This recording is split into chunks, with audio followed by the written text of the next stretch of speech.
The following is a project of our nonprofit newsroom. Support Midcoast Morning and local community-centered journalism today by signing up to be a monthly sustaining donor at chly.ca/donate.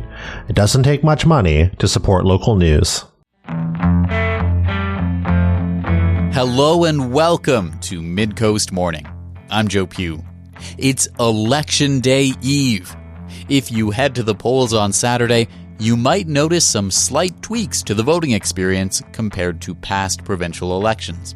To get the details on how things have evolved, I spoke with Andrew Watson from Elections BC. I'm Andrew Watson. I'm the Communications Director at Elections BC.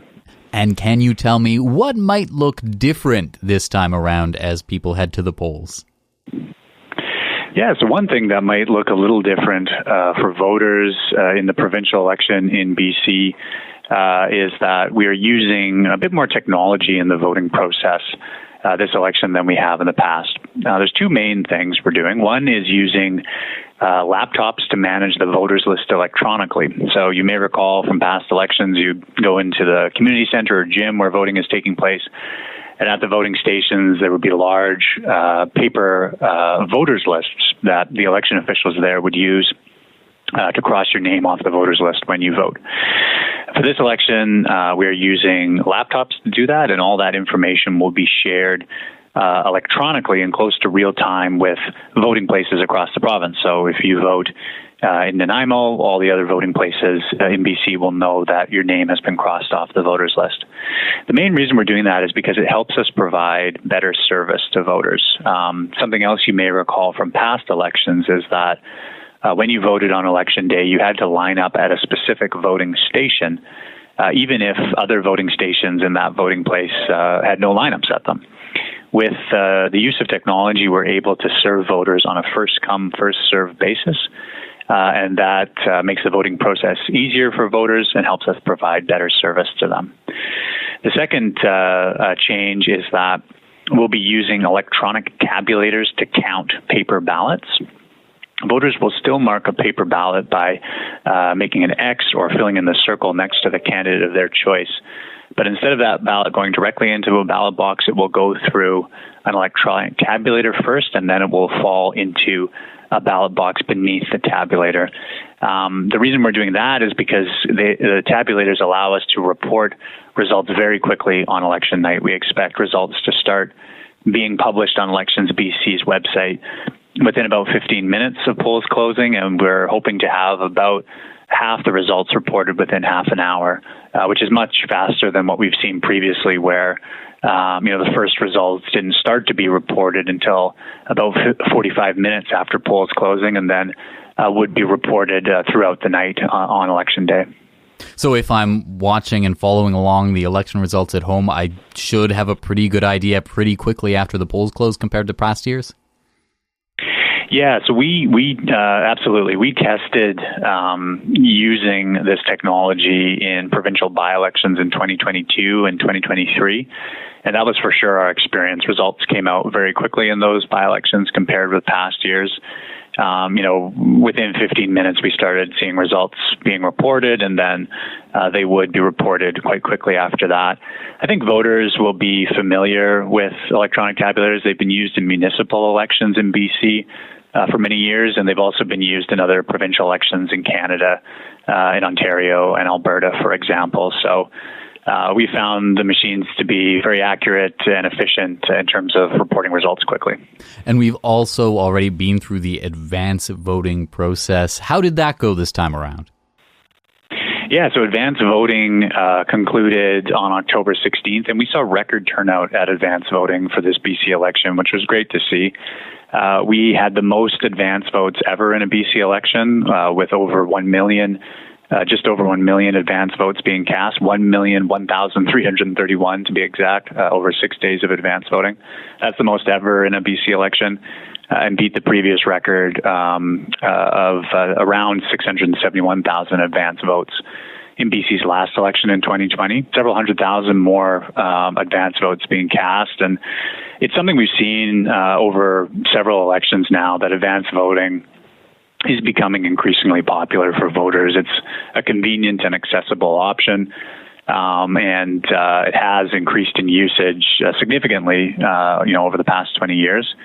We also broke the record for the most advance votes in a single day. That was on the last advance voting day this election on October 16th, where 222,907 advance votes were cast. So that was a huge day for us. Lots of voters turning out to cast their ballot before October 19th. So if I'm not one of the more than 1.1 million people who has already voted, if I'm voting on Saturday, what do I need to do? What do I need to bring with me? Yeah, so Saturday is election day or final voting day, as we sometimes call it, because it is the last chance to vote in BC's election. We'll have over 1,000 voting places open across the province on October 19th, and voting places will be open from 8 a.m. to 8 p.m. Pacific time. Voters can vote at any one of those places in the province. So we do send where to vote cards to registered voters, which includes an assigned voting place for election day. But if there's another voting place that's more convenient for the voters, say they're commuting home and want to vote at a voting place on the way, that's absolutely an option for them. They can vote at any voting place.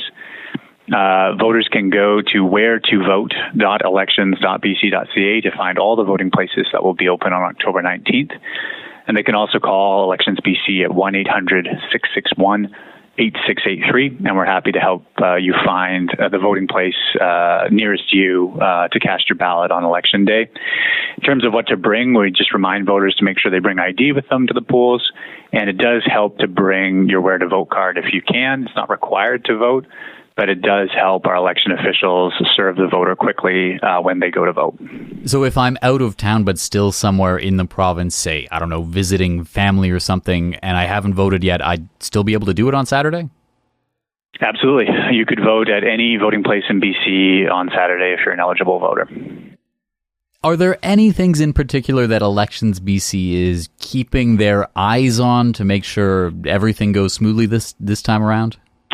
Well, looking ahead to the 19th, we have seen that it may be a very rainy day for parts of the province, particularly on the south coast. So that's something that we're monitoring leading up to October 19th. We've been working closely with BC Hydro to make sure that they're aware of all of our voting locations so that if there are any power outages, we can respond or they can respond quickly to restore power to those locations. And we've also made sure that all of our election officials have paper-based backups in case there's, a temporary power failure and they need to revert back to the paper-based processes that we've used previously. So that's for sure what we're looking ahead to at this stage of the election, just a day or so out from Election Day.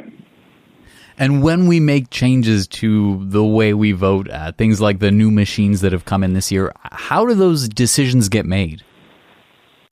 Yeah, it's a great question. So everything we do at Elections BC is under the authority of the Provincial Election Act.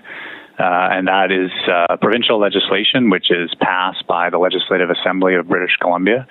In terms of the new voting processes and technology that are being used this time, those were the result of legislative changes in 2019, which was unanimously approved by the legislature at the time.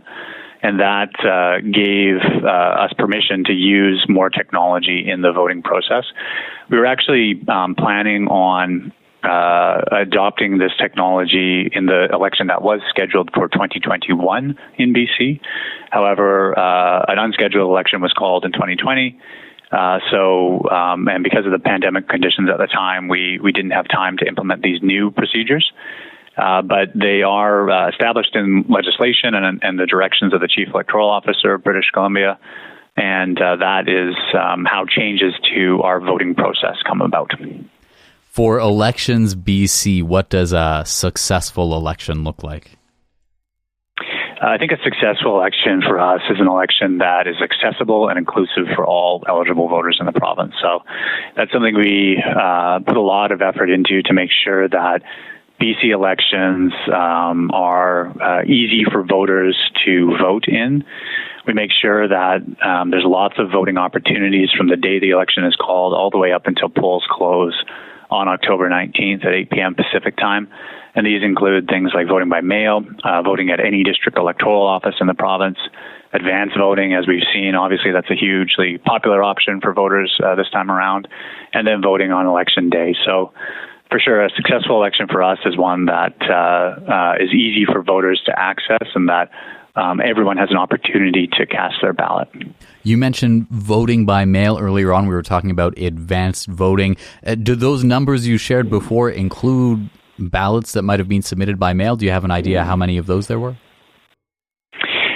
Those numbers do not include ballots submitted by mail. We have, last I checked, had over 100,000 vote by mail package requests, which is significantly less than what we saw in 2020, given that election was held during the pandemic. Vote by mail became one of the main voting channels for that election, and we had around 600,000 mail-in ballots for that election. But we'll be reporting out on mail-in ballots, following final voting day when we publish the statement of votes for the election. One thing to note about the new processes that we were talking about is that another benefit of them is that they allow us to count almost all the mail-in ballots and absentee ballots on election night, whereas under the old model, a lot of those types of ballots had to wait until 2 weeks after election day to be counted so that we could run integrity checks on them to make sure that only eligible voters had voted and that they'd only voted once. But with the new technology, that process is much faster and allows us to count almost all the ballots in the election on election night, including mail-in ballots, including absentee ballots. And we expect that around 98% of all the ballots cast in the election will be counted and reported on election night. So it should be easy for us to know who won at a reasonable hour and still get to bed and get a full night's sleep.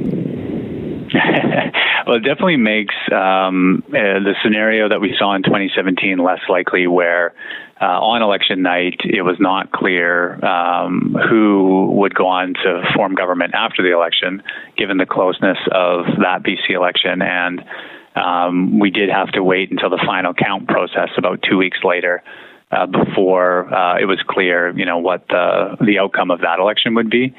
So yeah, it is a major benefit, I would say, of the new process, in that we're counting almost all the ballots on election night, and that scenario where there's this extended period of uncertainty is far less likely.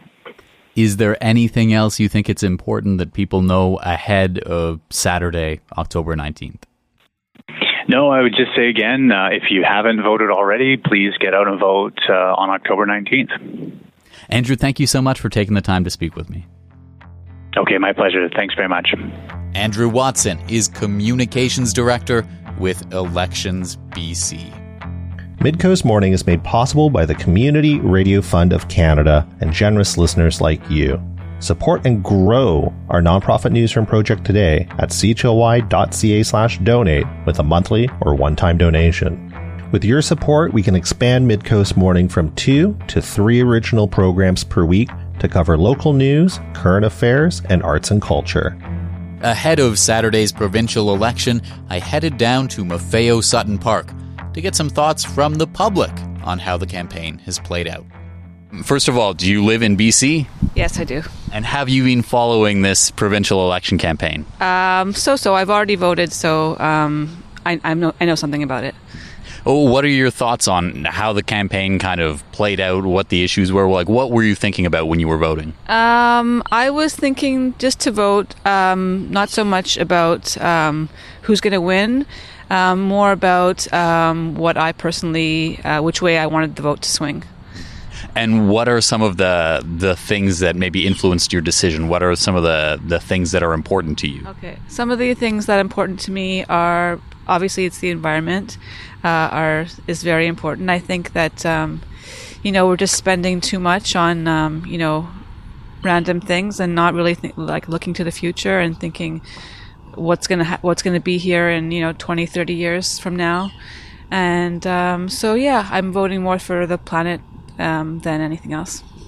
Any other final thoughts you'd want to share with people about the election? I think everyone should vote, regardless of who they vote for. It's important to get out and vote and make your voice heard. What are your thoughts on the provincial election campaign? Well, I'm happy to have a chance to vote. I definitely know that NDP's got my vote. I have been living under a rock, but I know that what I've been reading, I've been really impressed with a lot of what David Eby's put forward for policy to try to tackle the housing crisis, especially. That's top of my mind. A lot of people talk about it, but they don't seem to have any answers. And when, we need to change something, what do we change? And so I think in the last year, David Eby's done a lot to try different ways to make things more affordable. So I'm happy to vote for the NDP for that reason. Well, what are some of the things that you care most about in general when it's election time? I just want policy to be more relatable to regular people. I think that, especially in BC, so much is driven by industry and by people with lots of money. What about regular people living life here in BC? It's getting harder every day. So that's what's most top of mind to me.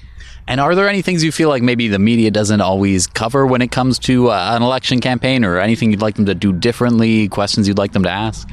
I don't know about specific questions, but I know that there's a lot happening in the background about who's getting all the money.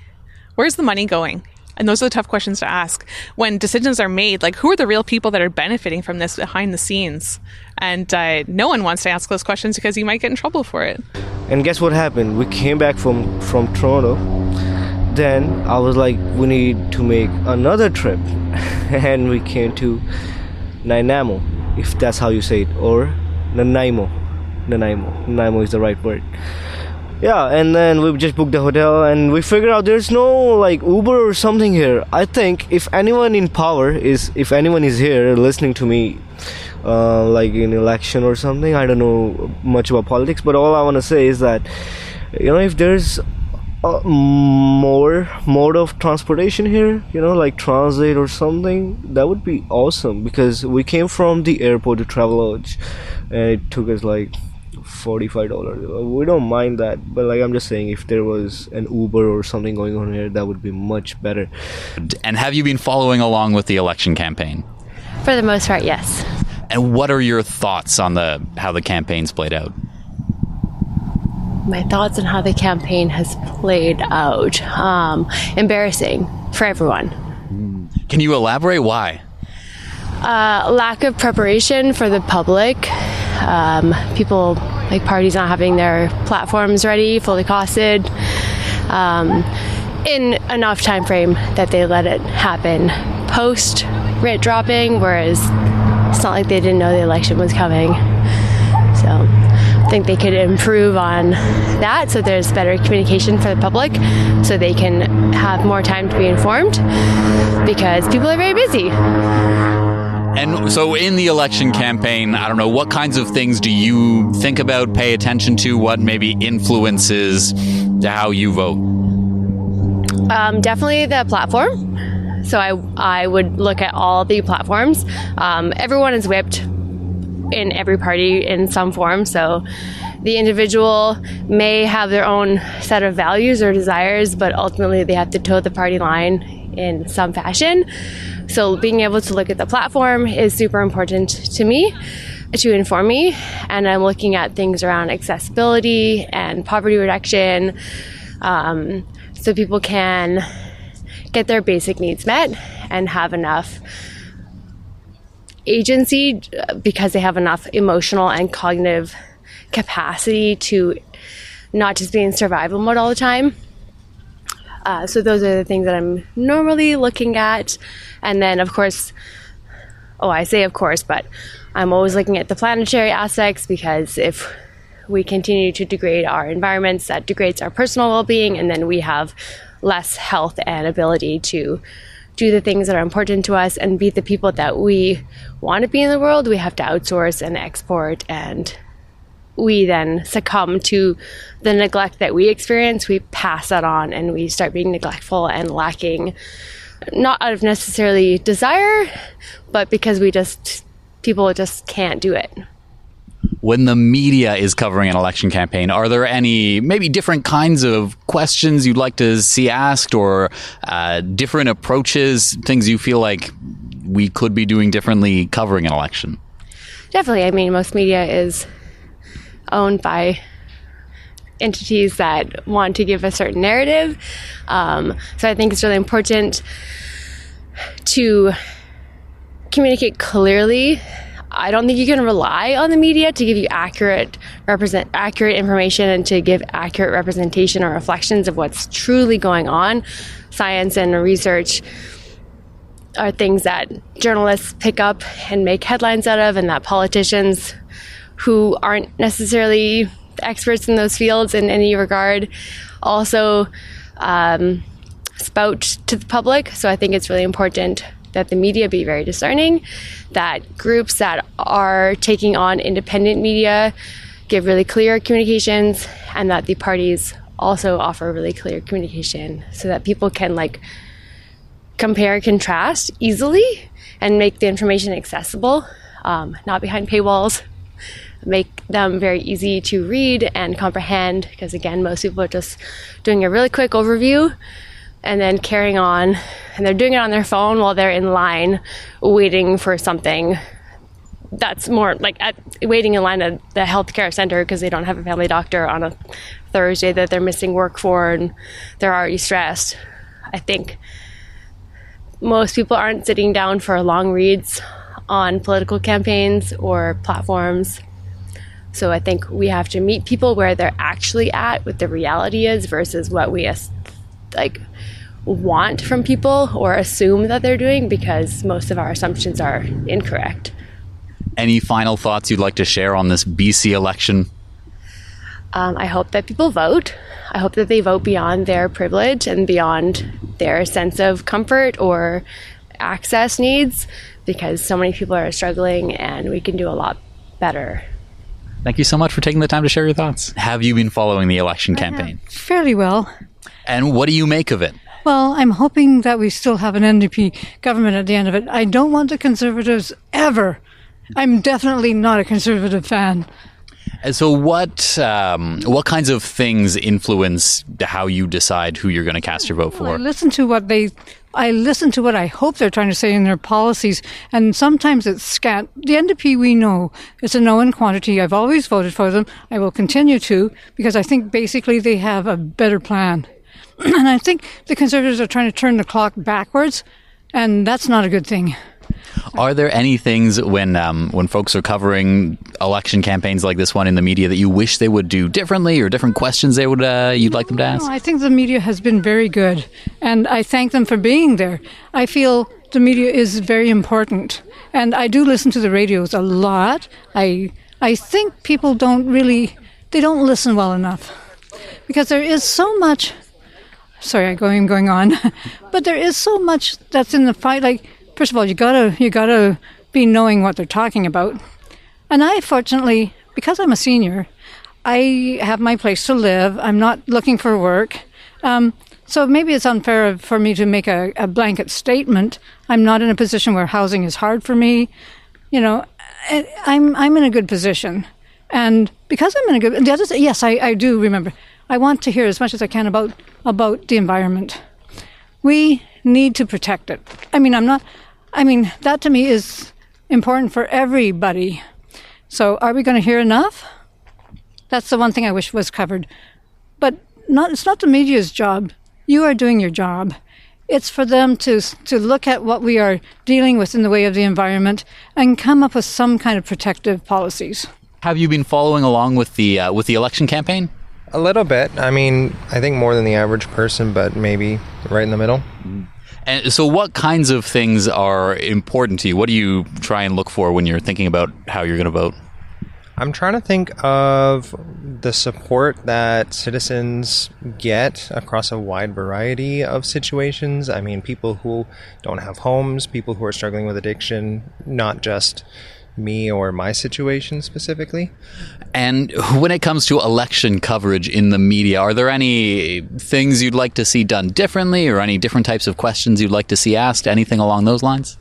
From people that I've talked to, and also some of the reading I've done, it seems that there's a lot of coverage on single parties at a time, or if there is coverage on multiple parties, it seems a little bit biased almost. I'd kind of like a more ambivalent, like neutral party that was kind of covering what they're all doing. But from what I can see, depending on the source you're actually reading, it's either going to be tilted to a party or another, and that feels like it's influencing a lot of what's going on in the vote right now.